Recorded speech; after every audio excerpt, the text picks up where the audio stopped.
Deux chiffres à peine prononcés ont fissuré le récit officiel, comme une faille soudaine au cœur du Sahel. Quand Ibrahim Traoré répète que la souffrance n'est pas honteuse, cette vérité nue traverse les frontières et force les puissants à détourner le regard. Que fait un peuple entier quand il découvre que ses blessures, longtemps cachées, peuvent devenir une arme politique contre ceux qui décident à sa place ? Dans cet instant suspendu, l'Afrique, les Caraïbes et bien au-delà commencent à tester jusqu'où la vérité peut pousser l'histoire et changer son propre destin. Le récit qui s'ouvre ici propose une promesse claire: comprendre comment une simple vérité, lancée sans hésitation, a transformé un pays et ébranlé un continent entier. La valeur centrale, un bénéfice de compréhension profonde en 10 à 12 mots, repose sur l'idée que identifier les ressorts d'un basculement politique permet de mieux lire l'avenir. Mais cette promesse n'existe pas sans risque. Chaque parole, chaque geste, chaque déclaration publique a porté un poids immense dans un environnement où la souveraineté, l'ingérence et la méfiance se chevauchent constamment. Depuis 2022, les mots répétés sur la dignité et l'autodétermination ont réveillé autant d'espoir que de crainte, faisant du Burkina Faso un laboratoire vivant où l'histoire et l'attention avancent côte à côte. C'est précisément cette dynamique fragile qui rend l'enjeu si élevé. Comprendre ce moment, c'est comprendre une partie du futur de l'Afrique de l'Ouest. Et dans cet entrelac de forces contradictoires, une question demeure en suspens, presque brûlante, prête à s'imposer au fil du récit. Deux révélations émergent dès le début. La première tient dans la manière dont un seul discours a réouvert un débat étouffé depuis des décennies. La seconde repose sur un fait net. En 2023, le PIB du Burkina Faso a progressé de 3,5%. Un signal modeste mais réel dans un environnement marqué par l'instabilité. Ces deux éléments, mis côte à côte, dessinent une bascule que beaucoup n'avaient pas anticipée. Lorsque Ibrahim Traoré apparaît en 2022 sur la scène publique avec ses phrases tranchantes, le contraste est brutal. Il ne parle pas seulement de souveraineté, mais de l'idée que la souffrance, loin d'être une honte, peut devenir le point d'appui d'un renversement moral. Ce n'est pas un slogan, c'est une rupture. En quelques mots, il déplace l'attention du local vers le continental, du présent immédiat vers un passé long d'exploitation et de dépendance. Ce cadre explique pourquoi sa déclaration sur les ressources, qu'aucune nation ne peut être libre si ses richesses nourrissent d'autres peuples tandis que ses enfants meurent de faim, a pris une dimension transnationale. Dans un Sahel déjà traversé par la défiance, ce message devient rapidement un marqueur. En Afrique de l'Ouest, des villes entières voient émerger des débats publics improvisés. Dans les Caraïbes, on y reconnaît un écho familier de l'histoire coloniale. Sur les réseaux sociaux, la phrase circule comme un mot de passe culturel traversant plusieurs diasporas. Le contexte politique amplifie encore cette dynamique. D'un côté, les pressions extérieures, les sanctions, l'inquiétude diplomatique. De l'autre, une population épuisée par les décennies d'attentisme, prête à écouter un discours plus abrupt. Les premières réformes ciblant la corruption et la transparence dans la gestion des ressources ajoutent une couche supplémentaire à l'effet d'entraînement. Ce n'est donc pas seulement un capitaine devenu chef d'État, mais un point de cristallisation où l'histoire, la mémoire et la revendication se superposent. Et à mesure que l'effet domino traverse la région, une interrogation ouverte au P1 commence enfin à se préciser. Au centre de cette trajectoire se trouve un personnage dont la présence suffit à polariser le débat. Ibrahim Traoré, figure jeune, directe, est façonné par un contexte où chaque décision semble peser plus lourd que la précédente. Son rôle n'est pas seulement institutionnel, il devient une lentille à travers laquelle les populations lisent leur propre histoire récente. En observant sa prise de parole, ses déplacements et ses anticipations, on comprend comment un leader peut devenir un point d'appui psychologique avant même de devenir un point d'appui politique. Dans les premiers mois, deux scènes illustrent cette dynamique. La première concerne la réforme anticorruption appliquée à grande vitesse.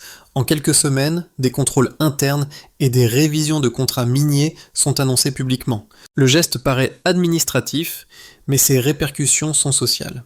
Les discussions dans les marchés, les campus et les radios locales prennent un ton plus assuré, comme si un verrou mental venait de sauter. La seconde scène se déroule au niveau international. À l'instant où certaines puissances expriment leur inquiétude, un mouvement de soutien domestique s'intensifie, renforçant l'idée que la souveraineté ne peut être négociée sans justification claire. Ces impacts précoces ne résolvent pas les tensions, mais ils modifient la manière dont les Burkinabés lisent leur propre marge d'action. En reliant les actions du pouvoir aux réactions populaires, une architecture nouvelle apparaît, celle où l'équilibre interne dépend autant de la perception que des faits. C'est cette articulation, fragile mais réelle, qui explique pourquoi les premiers mois du nouveau régime ont produit un effet d'entraînement régional. Et sous cette surface, une conclusion provisoire s'impose. Une dynamique peut naître d'une seule impulsion si les conditions sociales attendent depuis trop longtemps un point de rupture. Tout commence par un instant décisif en 2022. Ibrahim Traoré prononce des mots qui secouent non seulement le Burkina Faso, mais tout le Sahel. Aucune nation ne peut être libre tant que ses ressources nourrissent d'autres pays et que ses enfants meurent de faim, affirme-t-il. Ce cri du cœur déclenche une série d'événements imbriqués, où chaque action entraîne une réaction immédiate, parfois inattendue. Kicking off, la première vague de réformes touche la gouvernance et la transparence. Des audits financiers sont lancés, les contrats miniers sont réexaminés, et les multinationales sont sommées de payer des impôts justes. Cette mesure provoque une réaction violente de certains acteurs internationaux, menaces de sanctions, pression diplomatique et critiques publiques. Pourtant, le soutien interne se renforce, alimenté par la jeunesse et les mouvements sociaux. L'effet domino est immédiat. Les entreprises locales commencent à investir dans des projets de développement durable, les communautés s'impliquent dans la planification de leurs ressources et le moral collectif se transforme. Dans la deuxième phase, des événements militaires et sécuritaires s'ajoutent. Des menaces de groupes extrémistes tentent de déstabiliser le pays, mais la popularité de Traoré et sa détermination à maintenir la souveraineté du Burkina Faso permettent de contenir les tensions. Les médias internationaux observent attentivement. Chaque déclaration et chaque décision deviennent des indicateurs de la capacité du pays à résister aux pressions externes tout en consolidant son autorité interne. La troisième phase concerne les retombées économiques. En 2023, le PIB augmente de 3,5%, la production d'or croît de 15% et les investissements étrangers augmentent de 12%. Ces chiffres, bien que modestes à l'échelle mondiale, symbolisent un changement tangible dans la gestion nationale des ressources et dans la redistribution des bénéfices pour la population locale. L'onde de choc atteint également les jeunes des pays voisins. Mali, Ghana et autres nations de la région commencent à suivre l'exemple, remettant en question l'influence des anciennes puissances coloniales et explorant de nouvelles formes de gouvernance et de souveraineté. Enfin, ce flux d'événements, activation, climax et répercussion illustre une mécanique complexe où la parole d'un seul individu, soutenu par un peuple mobilisé et des réformes ciblées, peut transformer un pays en laboratoire d'expérimentation sociale et politique. Le Burkina Faso devient un phare régional et chaque mesure, qu'elle soit politique, économique ou sociale, nourrit un cycle continu de vigilance, d'adaptation et de prise de conscience collective. Les chiffres parlent avec une clarté rare depuis la prise de pouvoir de Ibrahim Traoré en 2022, offrant une lecture tangible des réformes entreprises. Premièrement, le PIB du Burkina Faso a augmenté de 3,5% en 2023, un signe précoce que les mesures de transparence et de gouvernance commencent à produire des effets économiques mesurables. Ce chiffre, comparé à la stagnation des années précédentes, révèle un changement notable. Le pays sort progressivement de l'inertie imposée par les dépendances extérieures. Deuxièmement, l'exploitation de l'or, pilier de l'économie burkinabé, a connu une augmentation de production de 15% par rapport à l'année précédente. La logique est simple. En réclamant que les multinationales paient des impôts justes et en orientant les profits vers des projets locaux, Traoré a converti une ressource longtemps extraite en un levier de développement durable. L'effet immédiat se fait sentir sur l'emploi local et sur les infrastructures, montrant qu'une redistribution efficace peut transformer une richesse naturelle en bénéfices sociaux directs. Troisièmement, les investissements étrangers ont enregistré une hausse de 12% après l'instauration de lois anticorruption et de mesures de transparence. Ce chiffre reflète une dynamique paradoxale. Malgré un ton radical dans la réaffirmation de la souveraineté nationale, le Burkina Faso devient plus attractif pour les acteurs économiques internationaux, à condition qu'ils respectent les règles locales. La tendance indique que l'autodétermination et la régulation intelligente peuvent coexister avec une ouverture raisonnée aux marchés mondiaux. Ces données ne se contentent pas de montrer des résultats économiques isolés, elles tracent une trajectoire. Du baseline, stagnation ou dépendance antérieure, au delta, croissance mesurable et redistribution, le Burkina Faso devient un exemple régional. Elle confirme également l'impact du leadership de Traoré. Un capitaine devenu acteur politique peut, par des décisions cohérentes et transparentes, générer des changements quantifiables et rapides, même dans un environnement complexe et fragilisé. Enfin, l'analyse des chiffres révèle un autre point crucial, l'effet d'entraînement régional. Les jeunes et les acteurs politiques d'Afrique de l'Ouest observent ces données et ajustent leur stratégie, inspirés par un modèle où la souveraineté économique rime avec responsabilité et transparence.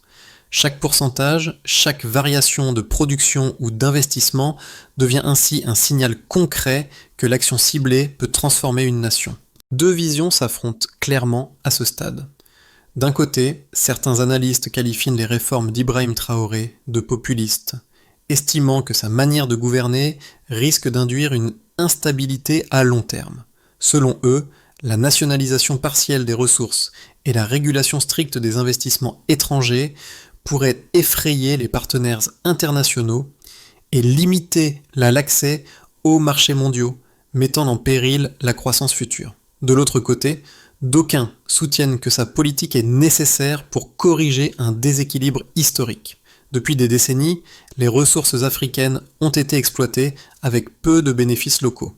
En garantissant que l'or, le coton et d'autres minéraux profitent d'abord à la population, Traoré cherche à rétablir une justice économique fondamentale. Ces mesures visent à construire une base solide de souveraineté et à renforcer la confiance du peuple dans l'État, offrant un modèle capable de durer malgré les critiques extérieures. La réponse à ces deux arguments se trouve dans les données récentes. Le PIB a cru de 3,5% en 2023, la production d'or de 15% et les investissements étrangers ont augmenté de 12%. Ces chiffres contredisent l'idée que ces politiques provoqueraient un effondrement économique. Au contraire, ils montrent qu'une approche équilibrée, où la souveraineté est affirmée, mais où la coopération internationale est maintenue dans un cadre transparent, peut générer des résultats tangibles et durables. Enfin, la dimension sociale complète cette analyse. Le soutien populaire croissant et l'engagement des jeunes renforcent la légitimité des mesures. Là où certains prévoient un isolement, la mobilisation interne crée un effet d'entraînement positif sur la région. Le Burkina Faso devient ainsi un exemple de Stillman. Ces politiques, bien que radicales pour certains observateurs, sont étayées par des preuves concrètes et produisent des impacts mesurables. La combinaison d'une régulation stricte, d'un leadership déterminé et d'une participation citoyenne active semble transformer un risque perçu en opportunité réelle, tout en offrant un modèle potentiellement reproductible dans d'autres pays africains confrontés à des défis similaires. L'Afrique a commencé à se réveiller. Ce n'est pas juste un slogan, c'est le reflet d'une nouvelle réalité qui émerge, portée par des leaders comme Ibrahim Traoré. Le moment charnière se situe non seulement dans les réformes politiques et économiques, mais dans une dynamique régionale où la quête de souveraineté trouve une résonance bien au-delà du Burkina Faso. À ce point de l'histoire, une vérité inattendue s'impose. Le changement ne se fait pas en un jour, mais il se manifeste dans les gestes quotidiens et dans la transformation des mentalités. Traoré ne transforme pas seulement son pays, mais il redéfinit une manière de voir l'avenir de l'Afrique, en refusant les compromis à court terme, en réaffirmant le contrôle des ressources naturelles et en réengageant les citoyens dans la gestion publique, il introduit une nouvelle ère où la souveraineté est plus qu'un mot, mais une pratique vivante et partagée. Cette révélation marque un tournant. L'indépendance économique et politique n'est plus un concept abstrait, mais une stratégie claire et mesurable. Et alors que le monde observe, l'Afrique se redéfinit à son propre rythme, réécrivant une partie de son histoire pas à pas. Les réformes menées sous la direction de Ibrahim Traoré ont eu des répercussions tangibles qui se sont rapidement fait sentir à la fois sur le plan économique, social, politique et international. La réalité du Burkina Faso et de la région est en train de changer, et cet impact se divise en 4 groupes clés. Le changement le plus évident s'est produit dans la gestion des ressources naturelles. L'augmentation de la production d'or de 15% et les mesures visant à assurer que les multinationales payent des taxes équitables ont permis de rediriger une partie de cette richesse vers les projets sociaux et les infrastructures locales. Les revenus générés sont utilisés pour renforcer l'éducation, la santé et la sécurité, offrant ainsi des perspectives d'avenir plus prometteuses pour les jeunes générations. Ce modèle de gestion des ressources commence à faire des émules à travers l'Afrique de l'Ouest. Au niveau interne, les réformes économiques ont conduit à une augmentation des investissements étrangers de 12%, malgré les tensions diplomatiques. Ces investissements sont orientés vers des secteurs clés comme l'agriculture durable et les technologies vertes, permettant au pays de diversifier son économie et de réduire sa dépendance à l'exploitation des ressources naturelles. Les entreprises locales, quant à elles, bénéficient de l'essor de nouveaux projets d'infrastructures, soutenant ainsi une croissance économique autonome. Le modèle burkinabé inspire d'autres nations de la région, telles que le Mali et le Ghana, qui commencent à remettre en question les rapports de dépendance qu'elles ont entretenus avec les anciennes puissances coloniales. Ces pays, en suivant l'exemple du Burkina Faso, recherchent des mécanismes de régulation plus justes concernant leurs propres ressources naturelles. Cette dynamique pourrait ouvrir la voie à une Afrique de l'Ouest plus intégrée et solidaire, à condition que les jeunes leaders, soutenus par la population, prennent les rênes. Sur la scène internationale, la position de Ibrahim Traoré, en matière de souveraineté et de contrôle des ressources, a suscité de vives réactions. Bien que l'Occident, en particulier les anciennes puissances coloniales, ait exprimé ses inquiétudes par des sanctions et des pressions économiques, la réaction interne au Burkina Faso et dans la région montre une résilience impressionnante. Les jeunes Africains, inspirés par cette nouvelle voie, commencent à revendiquer plus de justice économique et plus de transparence dans la gestion de leurs ressources naturelles. Les discussions mondiales sur la réparation et la souveraineté prennent un nouvel élan, incitant d'autres régions à repenser leur propre histoire coloniale et à remettre en question les relations économiques déséquilibrées.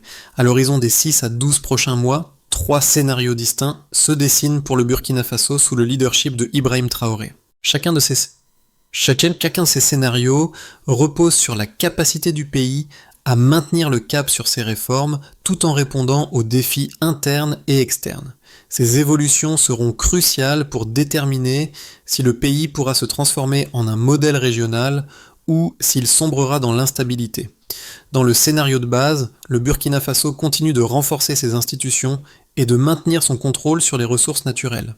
Les réformes économiques, bien que contestées par certaines puissances internationales, apportent des bénéfices tangibles à la population locale. Le PIB continue de croître modérément, l'exploitation des ressources naturelles est mieux régulée et les investissements étrangers restent stables. En parallèle, les réformes sociales se poursuivent, réduisant peu à peu les inégalités. À l'échelle régionale, le modèle burkinabé devient un modèle à suivre pour d'autres pays d'Afrique de l'Ouest. Dans ce scénario, le pays maintient sa trajectoire vers une plus grande autonomie et une justice économique renforcée. Dans un scénario optimiste, le Burkina Faso parvient à surmonter les résistances internes et externes. Les réformes impulsées par Ibrahim Traoré gagnent en soutien populaire et le pays enregistre une croissance soutenue de son PIB, de l'emploi et des investissements. Le contrôle des ressources naturelles devient un modèle économique viable qui attire des partenaires internationaux prêts à travailler sous des conditions transparentes et équitables. Ce scénario pourrait voir l'émergence d'une nouvelle génération de leaders africains inspirés par la trajectoire burkinabé et un renforcement des liens régionaux, notamment avec d'autres nations du Sahel. La jeunesse africaine, portée par l'espoir, joue un rôle central dans cette transition. Dans le pire des cas, le Burkina Faso pourrait se retrouver isolé en raison de ses politiques économiques radicales et de la résistance des puissances internationales. Des sanctions économiques et diplomatiques pourraient être imposées, ralentissant l'élan de croissance. La situation sécuritaire, déjà fragile avec les menaces des groupes extrémistes, pourrait s'aggraver, alimentant un climat de crise. La confiance populaire pourrait se voir érodée si les promesses économiques ne sont pas pleinement tenues, et les tensions internes pourraient surgir. Ce scénario mettrait en péril la stabilité politique et sociale du pays et risquerait de freiner la transformation en cours. Quel que soit le scénario qui se concrétise, la clé du succès réside dans l'adaptabilité et la capacité à équilibrer souveraineté nationale et coopération internationale. Le Burkina Faso doit poursuivre ses réformes tout en cultivant des partenariats stratégiques avec des acteurs économiques et politiques respectueux de ses principes de transparence et d'autodétermination. L'avenir du pays repose sur une gestion pragmatique qui intègre à la fois la souveraineté nationale et l'ouverture au monde. Le défi réside dans la construction de cette troisième voie qui allie indépendance et ouverture. L'histoire du Burkina Faso sous Ibrahim Traoré n'est pas seulement une question de politique ou d'économie. C'est un récit qui touche au plus profond des aspirations humaines à la liberté, à la justice et à la dignité. À travers les réformes du capitaine devenu leader, une nouvelle vision de l'Afrique émerge, une vision où les peuples du continent revendiquent leur souveraineté, leurs ressources et par-dessus tout leur place dans le monde. Pour ceux qui vivent dans des sociétés occidentales, souvent éloignées de ces réalités, il est crucial de comprendre les implications de ce mouvement. L'histoire de Traoré offre une leçon puissante. Que se passerait-il si, dans nos propres pays, les décisions économiques étaient prises pour le bien de tous, sans céder à la pression des intérêts étrangers, et si nous pouvions, à travers nos actions, rétablir un équilibre de pouvoir qui ne repose pas sur l'exploitation des autres, mais sur la solidarité et l'autosuffisance? Les sociétés occidentales sont aussi confrontées à leur propre lutte interne, qu'il s'agisse d'inégalités économiques, de transparence gouvernementale ou de corruption. L'impact de Ibrahim Traoré ne se limite pas aux frontières du Burkina Faso. Il appelle à une introspection mondiale sur ce que signifie réellement l'indépendance, la justice et la responsabilité. Si l'Afrique peut redéfinir son destin, pourquoi pas d'autres régions du monde? Le message est universel. Prendre des décisions courageuses et indépendantes, même face à l'adversité, peut transformer non seulement un pays, mais aussi l'équilibre mondial. Alors, que pouvez-vous faire dans votre propre contexte pour soutenir une plus grande équité et transparence, que ce soit par des choix de consommation, en soutenant des initiatives locales ou en prônant la justice dans votre propre communauté? Chaque action compte. Pour assurer un avenir stable et prospère pour le Burkina Faso, sous la direction de Ibrahim Traoré, il est essentiel de suivre une stratégie claire et structurée qui garantit la durabilité des réformes et la cohésion sociale. Voici un plan en 5 étapes pour consolider les acquis et avancer vers une Afrique plus autonome et juste. L'étape initiale consiste à renforcer la gouvernance locale en mettant l'accent sur la gestion transparente des ressources naturelles. Cela passe par l'éducation des fonctionnaires et des communautés sur la gestion durable des ressources et la mise en place de mécanismes de surveillance indépendants. Les ministères et les collectivités locales devront aussi être formés pour garantir l'intégrité dans l'allocation des ressources. Il est impératif de continuer à stimuler l'économie en dirigeant les investissements vers des secteurs innovants comme l'agriculture durable, les énergies renouvelables et l'éducation. L'orientation vers un modèle économique plus diversifié et moins dépendant de l'exportation brute des matières premières est essentielle. Traoré doit soutenir les entreprises locales et attirer des investissements responsables à travers des politiques fiscales transparentes et équitables. L'un des moteurs du changement au Burkina Faso a été l'implication active de la population.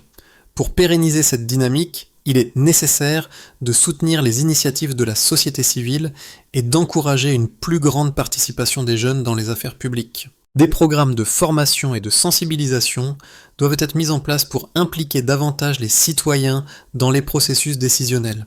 La diversification des partenaires économiques internationaux permettra au Burkina Faso de renforcer sa position tout en préservant sa souveraineté.